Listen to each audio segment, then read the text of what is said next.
এখন স্বর্ণ মন্দিরে আসতেছি। আমাদের ওমর হায়াত সুমন টিকিট ক্রয় করেছে। সুন্দর একটা বাগান দেখা যাচ্ছে এখানে। এই হচ্ছে সেই বিশ্ববিখ্যাত স্বর্ণমূর্তি। এই স্বর্ণমূর্তির কারণেই ওই মন্দিরটা বিখ্যাত। এখানে একটা হাতির মূর্তি দেখা যাচ্ছে। এখানে একটা হাতি, মন্দিরের শুরুতে দুইটা হাতির মূর্তি।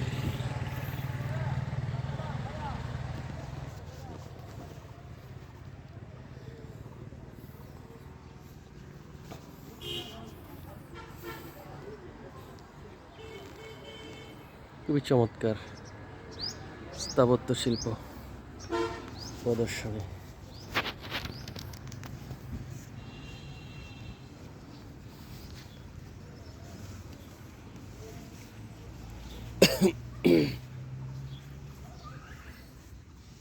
এই মন্দিরের ঠিক পাশে হোটেলটাতে আমরা উঠেছিলাম, হোটেল ক্লাউডি ইন। দেখতে পাচ্ছেন এই যে হোটেলটা, এটা থেকে মন্দিরের ভিউ ভালো দেখা যায়। আপনারা যারা বৌদ্ধ স্বর্ণ মন্দির দেখতে চান তারা এই হোটেলে উঠলে ভালো করতে হবে।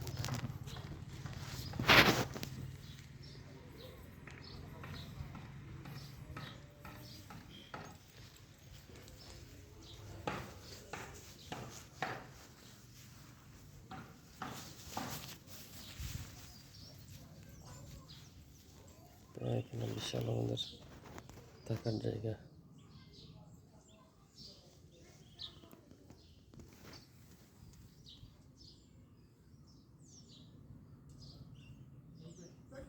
দীর্ঘ লম্বা একটা সাপ মূর্তি, এটা দুইটা।